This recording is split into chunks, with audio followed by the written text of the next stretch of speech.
distinguished guests, colleagues, dear friends. It's with a great pleasure that I welcome you at today's seminar at the University of Warsaw at the historic and symbolic interiors of Kazimierowski Palace, which really is the heart of our university. On behalf of His Magnificence Rector Alojzy Nowak, I warmly welcome all of you to today's event. Rector Nowak is unable to join us in person. He's currently recovering from surgery, but he's sending his heartfelt greetings, and he's wishing all of you a fruitful and inspiring conversation and a meeting. Today's meeting inaugurates a new edition of the series of 8 lectures for New Millennium. It's a certain tradition and a long-standing forum that is returning to the university. And in reality is a sort of a way that we can encounter distinguished guests that come from academia and public life, whose work and engagement shape contemporary thought and global society. We are therefore so especially pleased to welcome to this edition a lecture by such an eminent speaker, Professor Regina Kiener.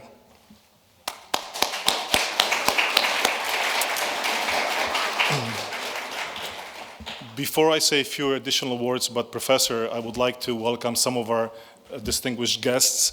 Unfortunately, you probably saw that Minister Bodnar was with us a moment ago. He left due to an important situation that he needs to attend, but he may return to us later in the lecture, so I just wanted to excuse him in his name. I would like to welcome Professor Aneta Gałgowska, our Dean of Faculty of Applied Social Sciences and Resocialization.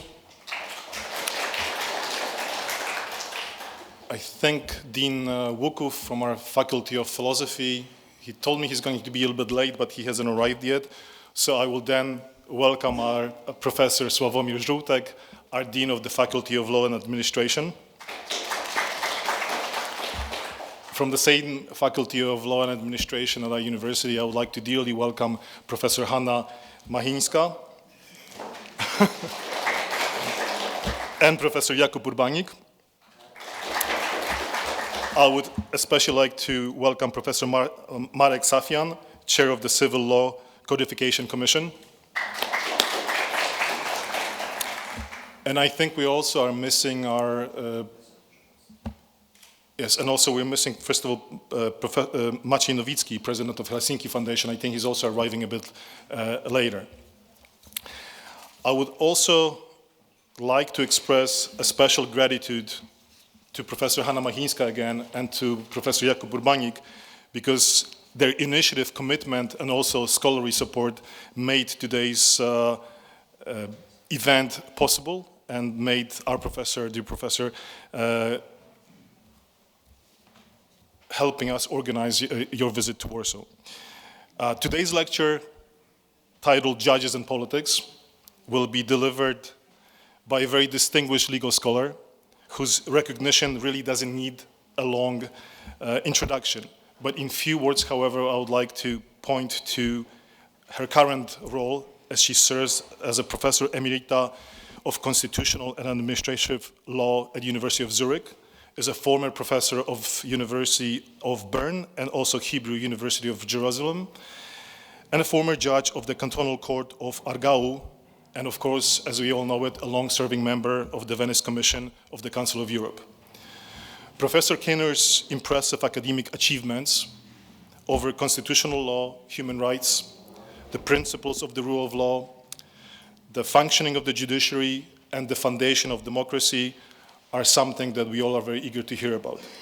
She combines her academic excellence with practical experience, having contributed to shaping European standards of democracy and the rule of law through her work and key opinions and, of course, engagement and recommendations. Her lasting commitment to promoting human rights, specifically in a role of co-founder and co-editor of the Swiss Journal for Judges, also deserves a special recognition. The topic of today's lecture is very timely. It invites reflection on the independence of the judiciary, the role of the democratic state, and the delicate balance between the power of the political power and the judicial authority. In times when democratic values are tested, the rule of law are facing certain challenges, the insights of such a experienced and respected expert as Professor Reginy Kiener are particularly valuable. So ladies and gentlemen, to cut this short, I wish you a very inspiring session and thought-provoking discussions. Professor Kiener, with great respect and appreciation, we are very eager to hear forward your insight and reflections. So the floor is all yours.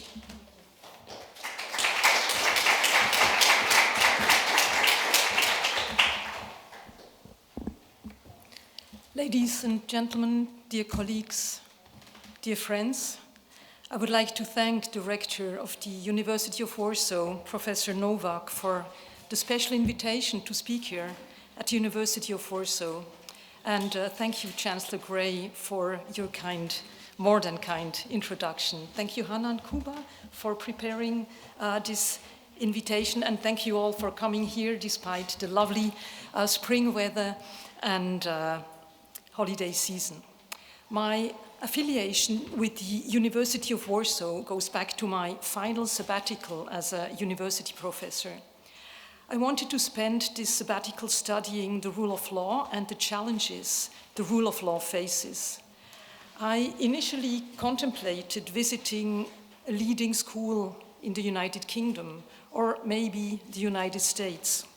Fortunately, I had the great privilege of receiving an invitation from the Dean of the Faculty of Law of the University of Warsaw to come here as a visiting scholar.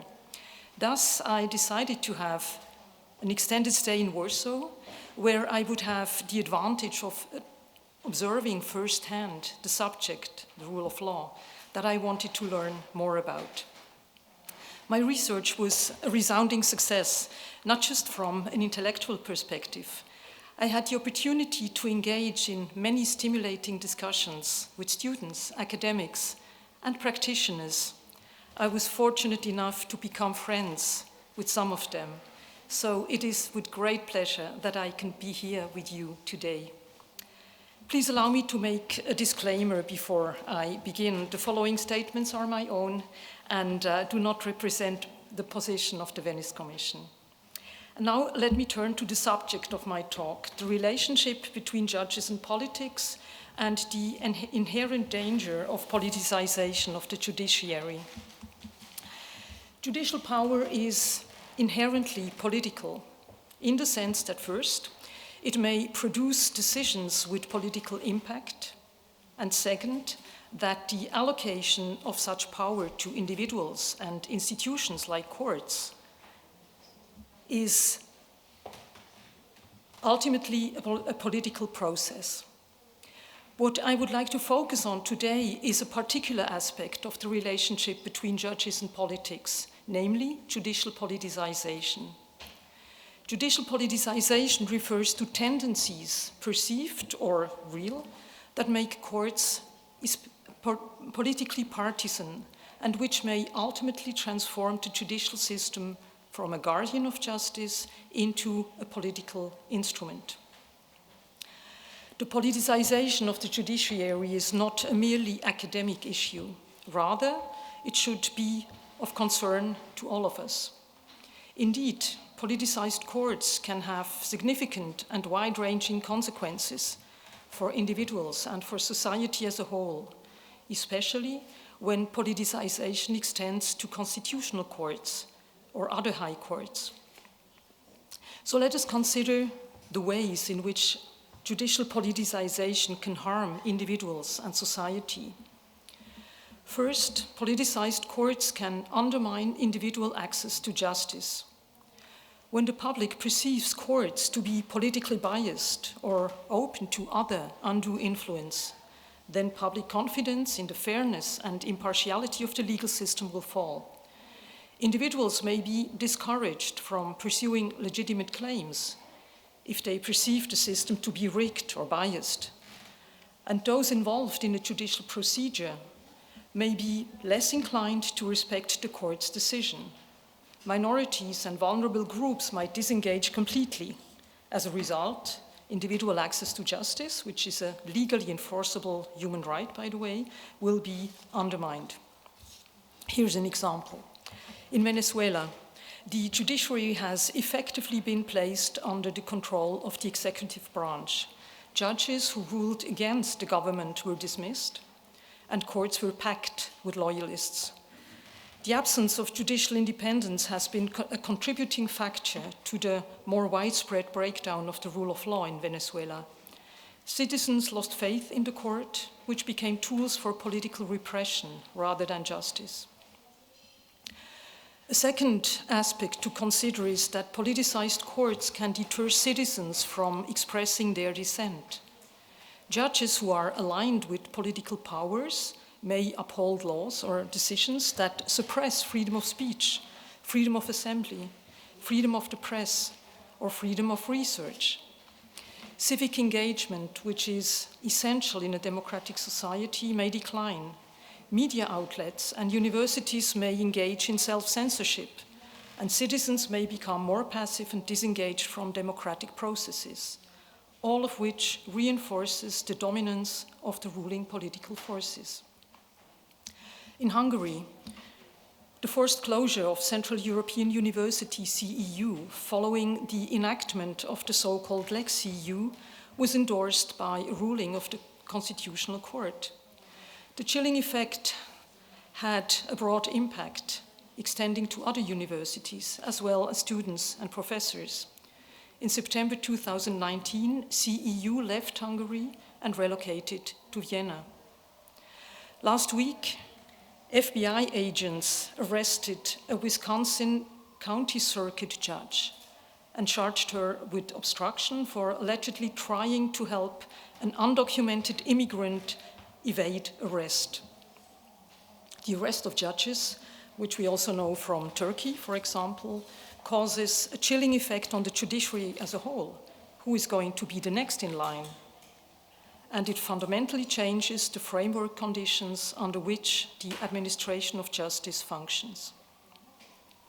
Third, politicized courts can undermine the legitimacy of the law and its effectiveness in delivering public goods.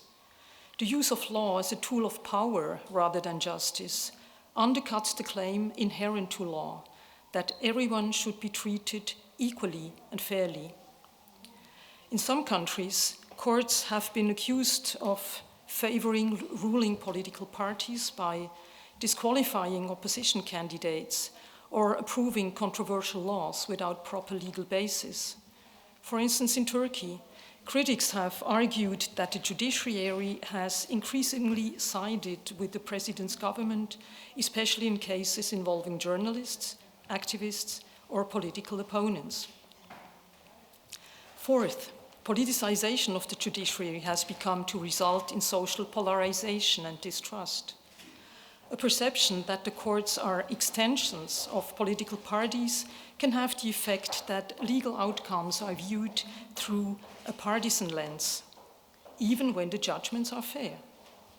Consequently, there's a risk that society will become more divided and that people will react negatively, even aggressively, to judgments. This is because they will interpret them as political wins or political losses rather than legal verdicts. Fifth and last, politicized courts can have a detrimental effect on social and economic stability, as well as national and global reputation. Politicization can negatively impact investment, trade, international aid, and overall governance, which in turn can adversely affect a country's global standing and the welfare of the people. Indeed, research shows a robust correlation between judicial independence and economic growth. So how to frame judicial politicization? How should we think about it? The involvement of politics in judicial power is an issue that has been debated since antiquity.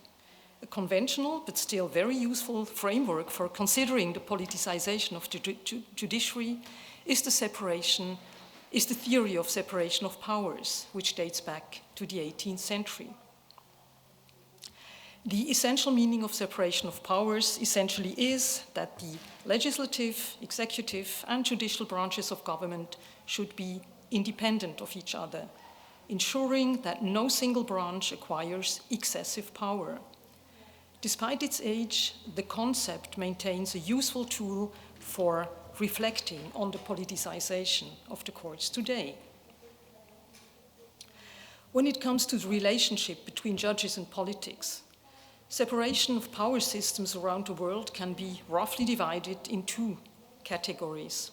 A first, however small, group of countries attaches great importance to the democratic legitimacy of the judiciary. For example, Switzerland, my country, where judges are elected and supervised by parliament based on recommendations from a parliamentary committee. By the way, they also have to be members of a political party. This is Switzerland. Shocking for the rest of the world, but in Switzerland it seems to work. But maybe that's a point for discussion. A second, considerably larger group of countries emphasizes the rule of law and tries to keep politics out of courts as far as possible. Despite the remarkable diversity in constitutional design, states have long accepted that both democracy and the rule of law provide a universal source of legitimacy for public authority. Until recently, there was also a general acceptance that constitutions could strike a fair balance between the two principles, democracy and the rule of law. Recent global developments, most notably in the growing political polarizations in many democratic societies, has undermined this basic consensus. Rather than seeing democracy and the rule of law as mutually reinforcing, a growing number of countries are moving towards pitting the principles against each other. When democracy is misunderstood as the rule of the majority and institutional checks and balances weakened in favor of government control, the result is often increasingly politicized courts. What are the strategies that state actors employ to politicize the courts? There are quite a few of them. They include so-called court packing, that is, increasing the size of the court to add friendly judges. Other strategies include politicized judicial appointments and unjustified disciplinary proceedings against judges. The new law among these strategies is the arrest of judges. Populist rhetoric can be used to discredit judicial review and to portray judges as enemies of the people. Finally, courts can be politicized through the erosion of legal norms and eroding respect for judicial decisions. From a separation of powers perspective, a court that is independent from undue influence, whether from the executive, from parliament, from interest groups, or any other majoritarian pressure, can be thought as the antithesis of a politicized court. Understanding the principle of judicial independence can therefore be useful in making sense of judicial politicization. But how should such independence be defined, and why does it matter? Judicial independence is a multidimensional principle comprising institutional and personal elements. Institutional independence of courts is typically distinguished from the personal impartiality of the individual judge. The European Court of Human Rights has established clear and detailed jurisprudence on both judicial independence and judicial impartiality, primarily under Article 6, Paragraph 1 of the European Convention on Human Rights, which guarantees the right to a fair and public hearing by an independent and impartial tribunal established by law. Independence, as understood by the court, is rooted in the separation of powers and the capacity of a tribunal to adjudicate cases free from external influences, particularly those coming from the political branches of government. Just as important as the independence of courts is the impartiality of the individual judge. At the core of impartiality is the principles that judges must decide cases based solely on the evidence and the applicable law, without bias, without prejudice, without improper influence. Without impartial judges, there is a risk that the courts can become tools of political convenience or private interest, rather than forums of principled reasoning and justice. As we've come to learn what judicial independence entails, the question arises, why does it matter so much? At the most basic level, judicial independence is the assurance that the courts will uphold the law even when it's unpopular, even when it's inconvenient. This condition is not an end in itself. The normative justification of judicial independence lies in its instrumental value. It is a means to achieving other objectives. Let's consider 4 of them. First, judicial independence has a crucial role in upholding the rule of law. Courts must remain free from external influence so as to apply laws fairly and consistently, following established principles of interpretation. Without such independence, legal systems risk losing credibility and justice becomes arbitrary. Second, judicial independence is key to empowering the judiciary to enforce the Constitution. The judiciary is often the final line of defense against state overreach and majoritarian excess. Landmark decisions on issues such as equality and non-discrimination, free speech, or fair trial often arise precisely because the judiciary stands apart from the political tides. Independent courts are therefore essentials for individuals to contest rights violations. Without independence, access to justice becomes meaningless because litigants cannot trust in impartial adjudication of their claims. Third, judicial independence is essential to democratic governance. A functioning democracy depends on effective checks and balances between the different branches of government. Without judicial independence, democracy risks sliding into authoritarianism. Fourth, judicial independence is crucial for public trust in the justice system. Individuals are more inclined to accept court decisions, even unfavorable ones, if they perceive judges to be fair and unbiased. On the other hand, trust in the justice system erodes when perceived as influenced by political parties or elites. Political stakeholders encroaching the judiciary often underestimate the fact that the lack of public trust in the judiciary will sooner or later affect the public's trust in other state institutions too. Having clarified what judicial independence is and why it matters, let us turn to its flip side, politicization. The 2 main questions concerning the politicization of the judiciary are: why and how does it happen, and how can it be prevented? These questions are not easy to answer. There are numerous areas where politics and the judiciary intersect. From a separation of powers perspective, interactions between the judiciary and political power are not necessarily problematic.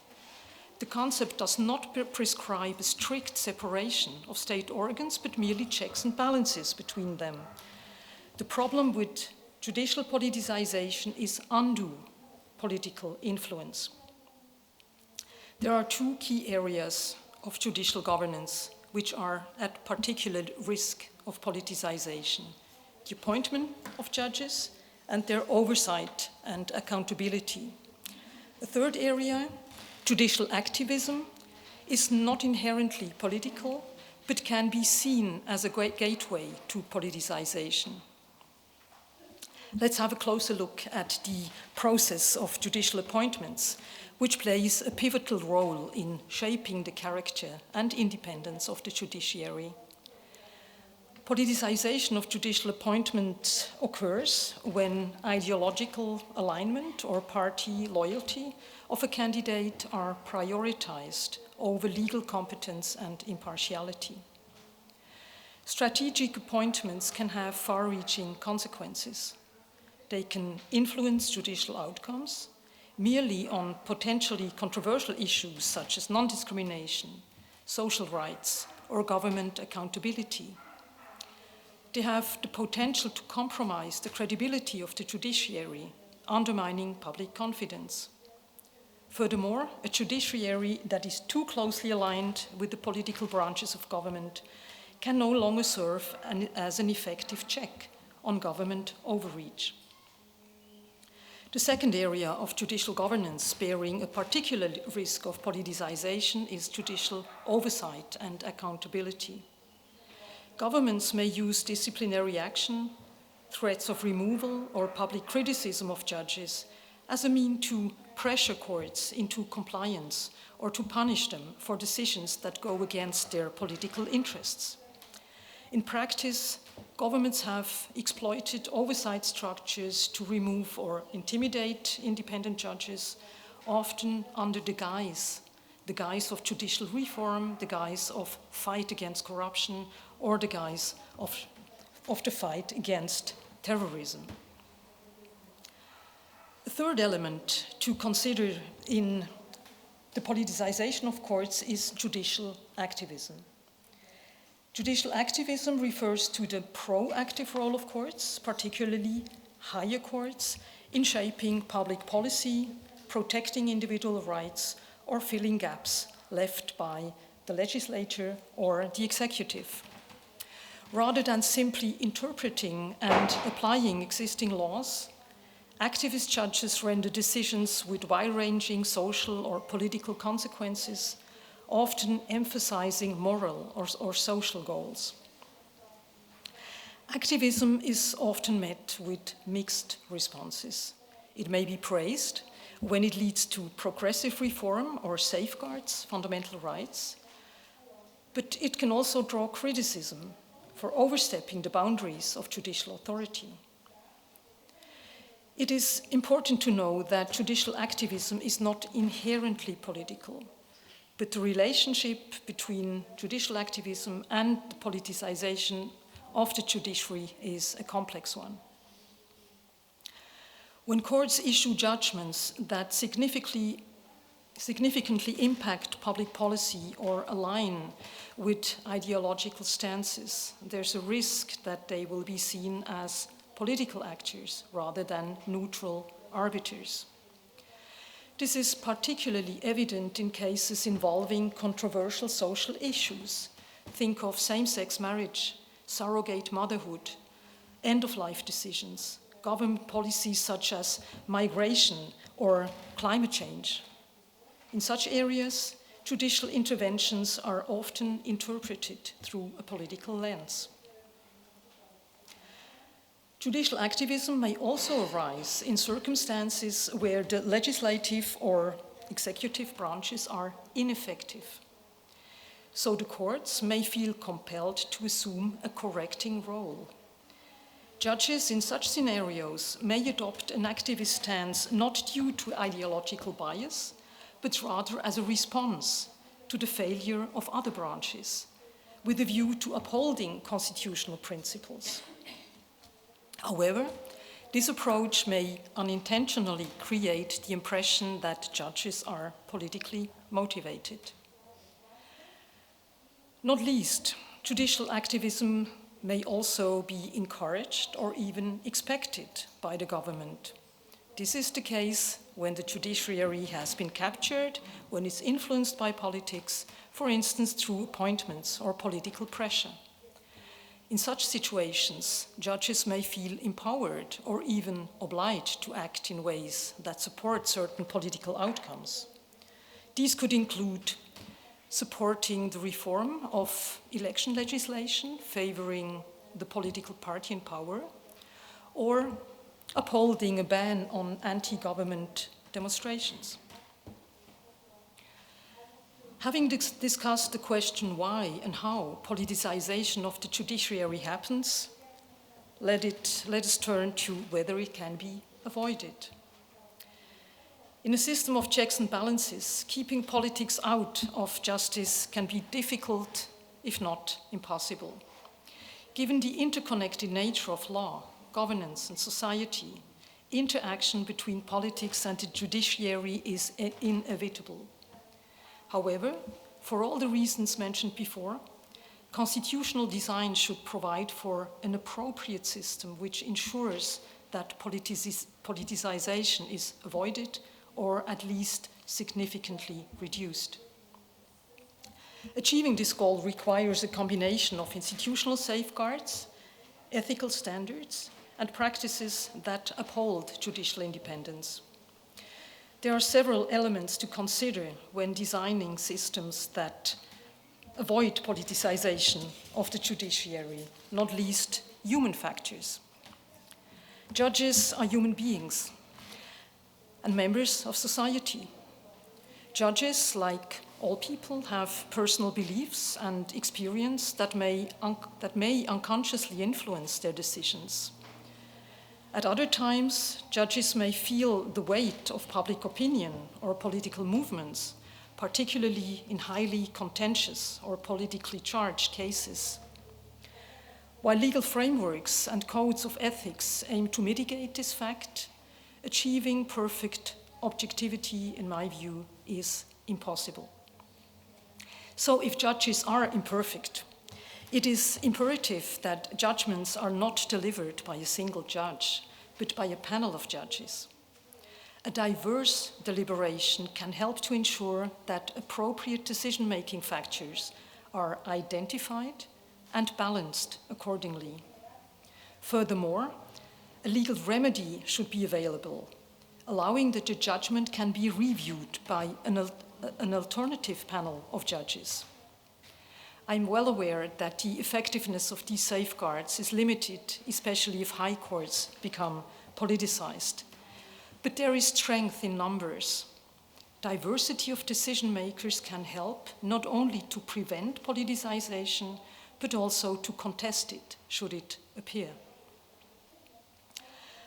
When it comes to judicial appointments, the challenge lies in designing an appointment system that minimizes partisan or political considerations. Merit-based selection and independent selection commissions can reduce politicization. Some degree of political involvement, however, is inevitable. For that reason, the appointment process must be transparent, based on clear, objective criteria, with merit and integrity as the primary selection factors. Judicial accountability is the cornerstone of a functioning justice system. It ensures that judges uphold the law with transparency and integrity and face consequences for misconduct. Oversight mechanisms must be transparent, they must be fair, free from undue influence, and there should be appeal or other review systems to ensure that decisions on judicial accountability are legally consistent. Finally, there are international standards and best practices to consider when designing systems to avoid judicial politicization. Many countries have adopted guidelines for safeguarding judicial independence and preventing politicization from international bodies such as, namely, the Venice Commission. While these international norms provide important guidance, sustainable protection of judicial independence ultimately depends on domestic will. The mention of will brings me to the last point I want to make today. The negative effects of judicial politicization and the fact that it can be avoided imply a corresponding responsibility to prevent it. But whose responsibility should be at center stage? Judicial independence isn't a privilege for judges, nor is it some distant constitutional ideal, and it is certainly not a political matter that can be handled in one way or another at the discretion of politicians. Nor is judicial independence merely a normative imperative. It is an enforceable human right. The right to an independent and impartial court or tribunal is protected by national constitutions and international human rights treaties, including the European Convention on Human Rights and the UN Covenant on Civil and Political Rights. In accordance with the prevailing international human rights legal framework, state actors are bound by a mandatory legal obligation to respect, to protect, and to fulfill human rights. This includes the obligation to respect, to protect, and to fulfill the right to judicial independence. These duties are binding on all state actors, members of parliament, the executive, and not least, judges themselves. The duty to respect entails refraining from any undue interference with judicial independence. The fundamental principle of this duty is that there should be no interference in judicial decision-making. Under the duty to protect, the state must ensure that judges are protected from private sector pressure, lobbyists, media campaigns, or public intimidation. The presidents of courts bear a special responsibility in this duty to protect. Finally, the duty to fulfill means that the state has the positive obligation to create the conditions for judicial independence to thrive.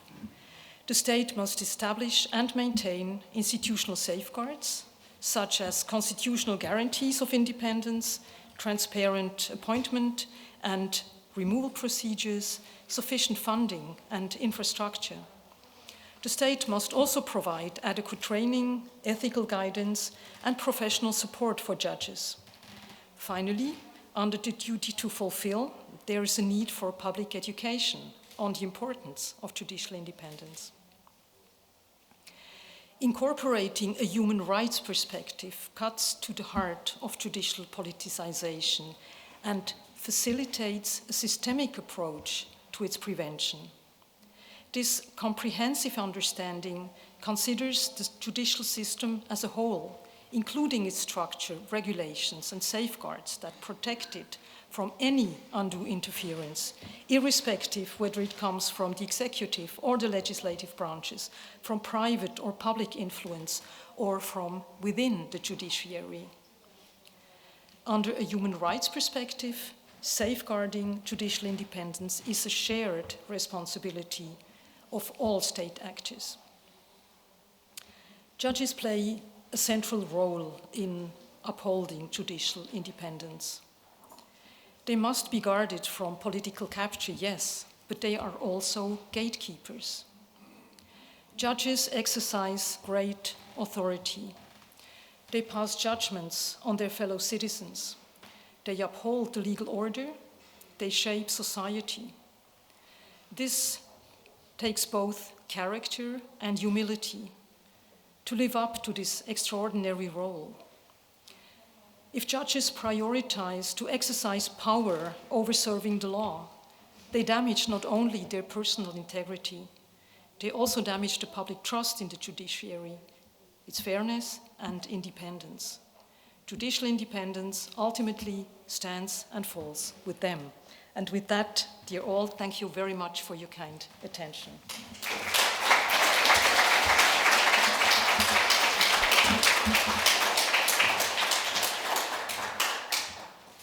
Lovely, thank you. If you stay with us for a moment as well. Professor Kiener, thank you so much for this very insightful and thought-provoking lecture. I wanted to tell you that graciously Professor Sir agreed to take some of your questions, so I hope that we can adhere to our rules and ask questions, not make a lot of statements, but please make sure that you identify your name and also what faculty or organization you're speaking on behalf. And also I want to take at this moment to apologize. I was looking at the Professor Wyrzykowski to welcome you as well. This is our former Dean of Faculty of Law and more importantly, a judge of the Constitutional Tribunal. So a slip of tongue, I forgot to welcome you as well. And Professor, if you come back here to this podium again, there are some microphones. When you point to some people, they'll be more than happy to ask questions. The floor is yours again. My name is Stanisław Zabanżała and I'm a law student at the University of Warsaw. I wanted to ask about your opinion on the introduction of new technologies, especially the AI, into different judicial systems, because there are many government plans to introduce the AI in courts I want to ask you, in your opinion, do you think that introduction of new technologies, especially the AI, can help in protecting of our human rights, or maybe it will be a danger to the, for example, right of privacy and other protection systems? Thank you. Thank you. It's always nice if students ask the first question. Thank you for that. I think it's both. I think, well, I haven't gone into the subject, but I think AI can be helpful for maybe research, but AI is as good as the sources it activates. You know, I made some tests on my own, and I got lots of stuff from United States, for instance, on specific issue, on like judicial independence, but not what I was really looking for. So I think you have to be mature to really know what's out there in order to make the selection yourself. Judges should adjudicate, I mean, each case is special. And the parties to a procedure have the right to be confronted with a person who takes their issue seriously and not with a machine that checks algorithms and gives an answer. So artificial intelligence can be wonderful if you do research on, like, for instance, comparative judicial decisions. Has this issue been decided before? So that will help you in your argumentation, but it can, in my view, but maybe I'm too old or maybe I'm not going to see that, it can never replace the human being adjudicating.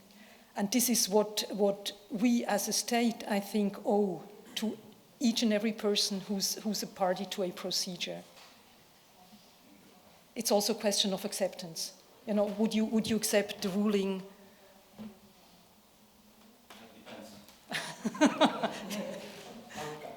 Thank you. Thank you.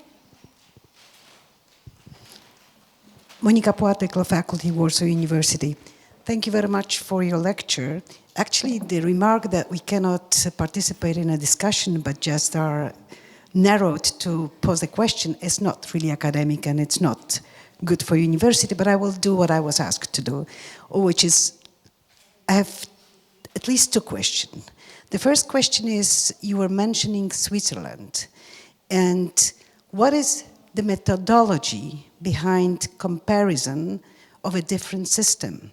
I think that Swiss system might be absolutely perfect in a country where the judges are treated seriously and the judges treat themselves seriously. And I think that what you provide us with is a perfect analysis what we should take care of when we are deciding who is a judge and who is not. But the second question will follow actually the question of a student, which I think is very good. On the one hand, you've got IT, but on the other hand, you've got experts. Who is really making a judgment when it comes to the situation when you have to decide if someone is fully mind or absent mind, and when it comes to the psychiatry and the experts that we lawyers are very narrow-minded when it comes to chemistry, physics, or banks and money, and the things that really requires high-quality knowledge that we don't have. Who then is making a judgment? Thank you. To your second question, formally the judgment is made by the judge, But there are areas, and they become more and more, where we as lawyers just sense our limits. All the criminal law cases where the question is a person capable of seeing the effect of what she has been doing? Their judges depend on experts. In very many cases, judges depend on experts. So the question is, who selects the experts? Who has the expertise to know that these people are experts, actually? And how is the expertise provided? But there remains a gap. So you can institutionally, you can do two things. You can add the bench with specialized judges who are not lawyers, but technicians, psychiatrists, psychologists, whatever, and elect them as judges. Then you have the knowledge on the bench, but you have to live with the fact that these are not lawyers, and that there might be a disbalance on the bench between the lawyers and the others. Or you can have experts which fulfill a specific role in the legal process. I think these are the two institutional things that you can do. I don't know whether this answers your question, your second question, and your first question. What is the value of comparative constitutional or comparative law at all? Right? Well, actually, I was thinking about methodology, what we can compare and in what conditions, yes, right? Yes. Because, we very often are turning into the Germany or Switzerland, yes, exactly. While in fact we've got a Polish constitution, for example. Yes. Well, I took Switzerland as an example for something that's way out of what you normally hear, how it should be done. In fact, methodology. What we can compare is functions.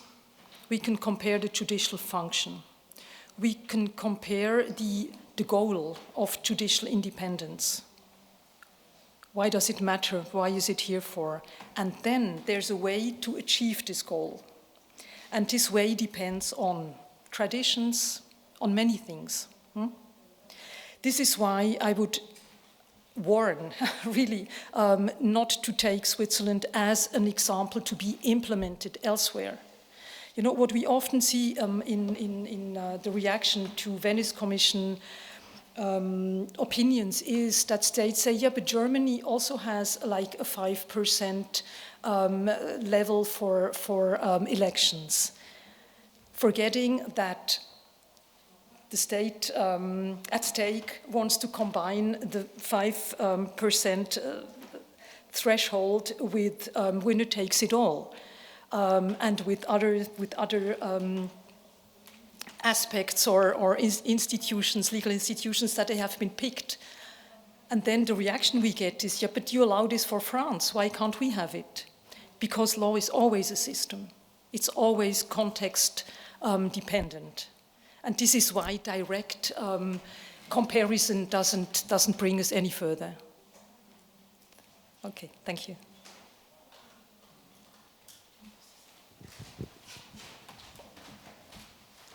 Thank you very much. I would like to thank you very much for your lecture. I think that it's very special.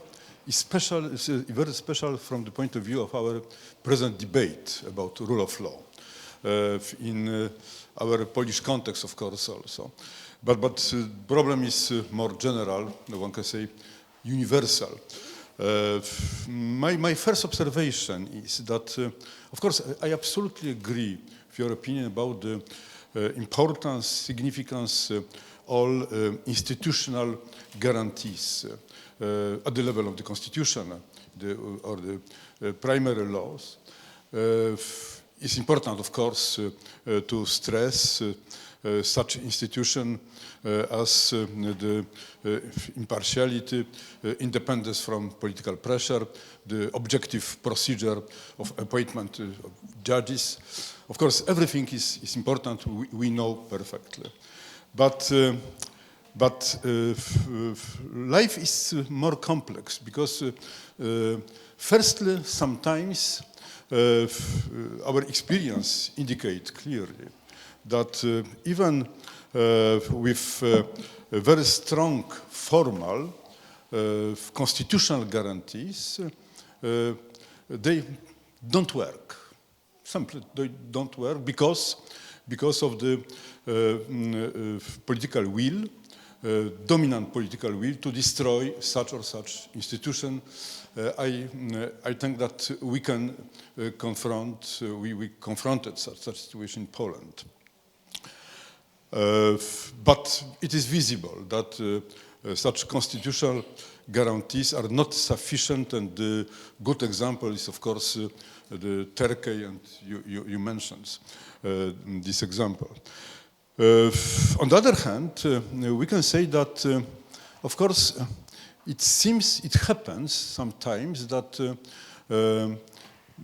particular guarantees are completely neutral, are sufficient, effective, seems to be appreciated as sufficient, effective for protection in independence. But on the other hand, it happened sometimes that combination of different circumstances could provoke completely inverse effects. And even with potentially good solutions, good guarantees, strong guarantees, effective instrument, we are not able to answer effectively for threats, for danger, risk against judicial independence. For instance, the appointment system could be shaped in different style. We can very politicize process, for instance, in Germany, and the country in which this is rather very objective procedure. But paradoxically, all circumstances which could be take into account in such situation, specific situation, indicate that we confront a great risk. And in that sense, I would like to say that perhaps it is important to analyze, and what is your opinion, to analyze such institutional guarantee perhaps in the necessary larger context, not limited to the formal guarantees, but we should respect all elements. Another element I would like to perhaps to know your opinion. What is the role played by such factors as the constitutional awareness of citizens and constitutional culture, tradition, habits, political practice? Because in my view, sometimes such elements are certainly most important than purely formal guarantees.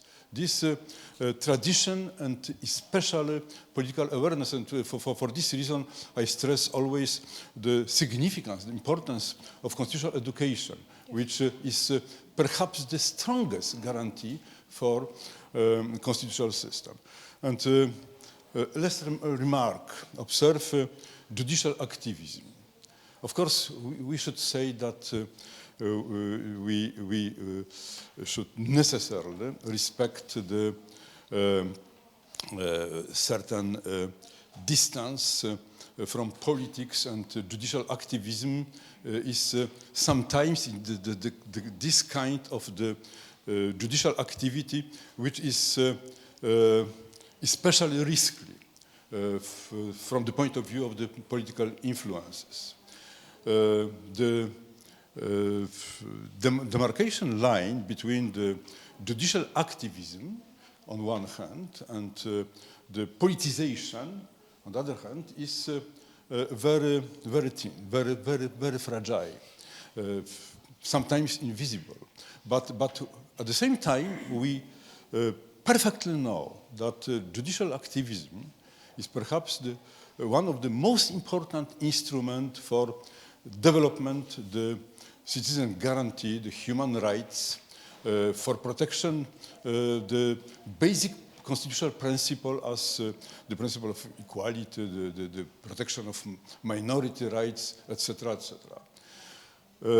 One can add, I can say it from my judicial perspective as the judge of the European Court of Justice, that judicial activism was deciding for protection of rule of law, because our jurisprudence, based on the Article 2, Article 19, the Treaty of European Union, 47 of the Charter, was of course very, very active. And the concept of the constitutional identity is clearly concept of the judicial activism. And what is your opinion about such risks which perhaps are inscribed into the nature of the activity of the Supreme Constitutional Courts, especially in the position of the judges of such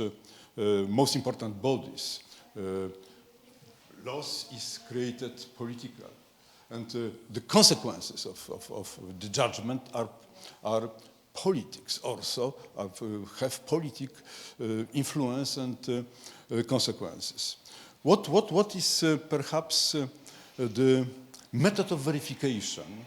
Method of verification when the step is too danger, too risky for judicial independence.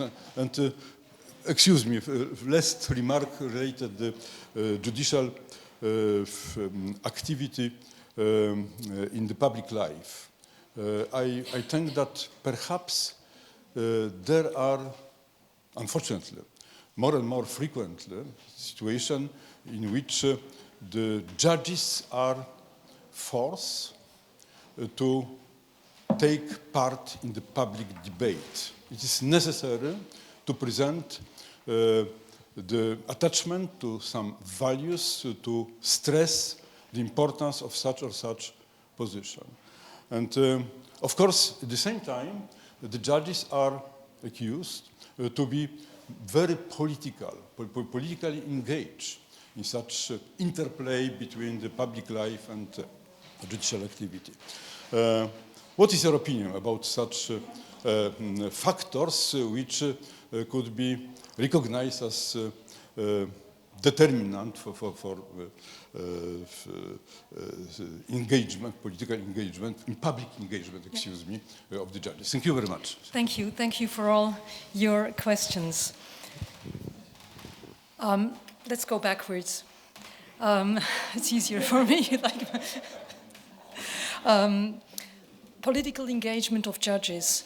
I mean, as I said, under a human rights perspective, judges too, namely court presidents, have an obligation to protect judicial independence. And in extreme situations, this duty may entail giving interviews, may entail even for the judiciary to take the streets and go on, organize a demonstration. What should be considered is it should be avoided that the judiciary speaks with different voices. You know, this is why communication should be well considered. It should be coordinated. It should be made by court presidents and not by just anyone, in order to avoid the perception of these are just politicians and everybody all the judges are just expressing their personal views. But there are situations, we know these situations, when it is for the protection of judicial independence, it is necessary to become politically active. Okay, so that's number 4. Then number 3 was judicial activism. As I said, it's very ambiguous. It's something very ambiguous. There's so many aspects to it. As you said, namely constitutional courts, I mean, it is their core task to uphold the Constitution and to protect human rights, which means that, and they must decide the cases that lie before them. They cannot avoid them like politicians saying, this is not on the agenda for this year. It's on the docket, and the judges have to decide these cases.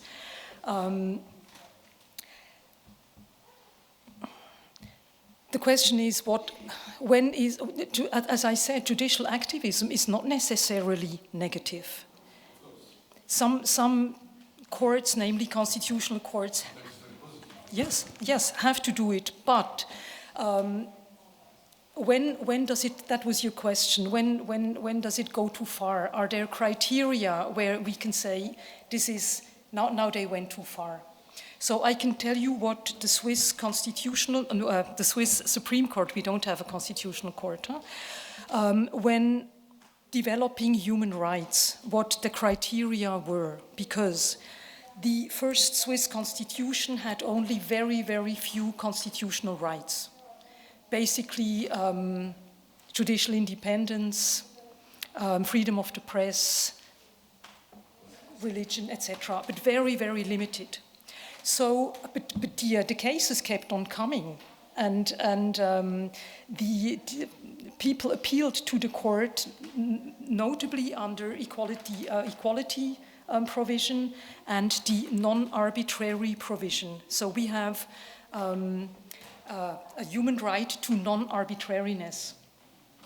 So these 2 rights would be invoked. Next, so the Constitutional Court would, the Supreme Court extended the scope of these rights slightly, slowly. And one argument they were always looking at, so for instance, they developed right to property. This purely unwritten constitutional law under the Swiss Constitution. Now it's been transferred to the Constitution. Freedom,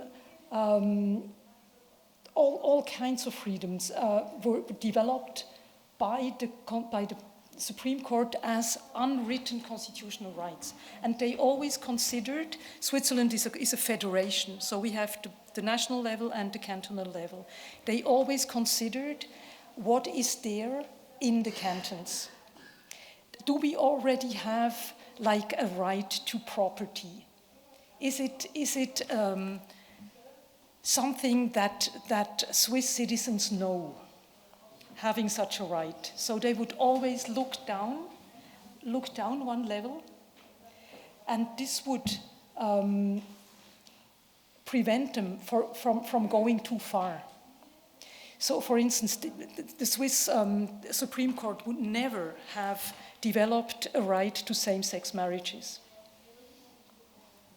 because they would have said it's a federal issue. It's not in the cantons. We do not know public perception. The Constitution made it very clear at the time that marriage is something for one man and one woman. We had that in the materials to the Constitution, and there the court would stop. And this issue was taken to the streets, was taken to the political debate. We had a popular vote on same-sex marriage, and it was adopted.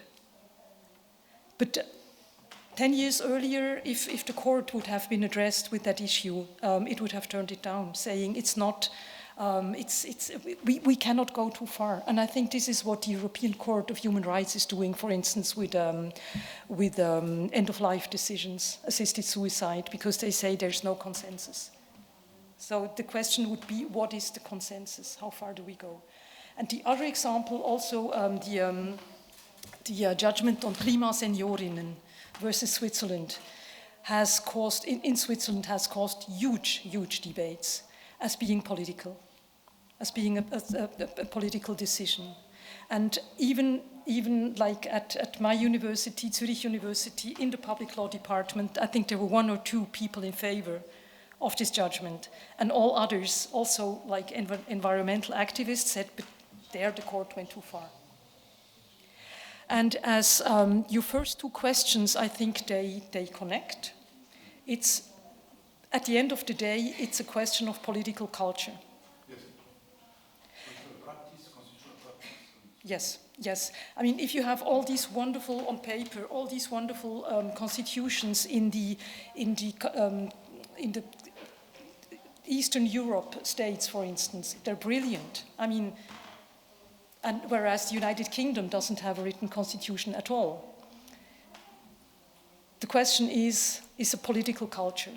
And this is what I try to express with my human rights approach, saying it's the obligation of everyone, of every state actor to contribute. And of course, private people, private actors are not bound to human rights, but as you said, they must be instructed. There must be discussions in schools about human rights, about how they are endangered, about how they are protected. And this should create a political culture which is friendly towards the judiciary, friendly, let's take other examples, towards minorities, etc. I hope this... Thank you for your questions.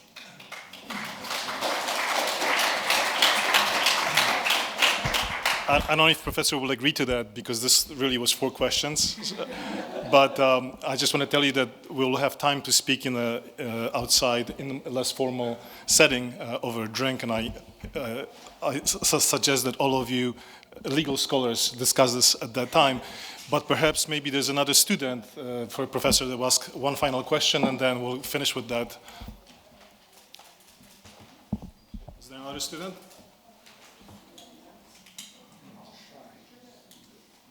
No, sorry. Don't feel obliged, or there's no duty to fulfill or to perform, and there's drinks outside. So. Okay. So with that, Professor, again, thank you so much. We'll continue the discussion outside, and thank you for being with us at the university as well. Okay. Thank you very much.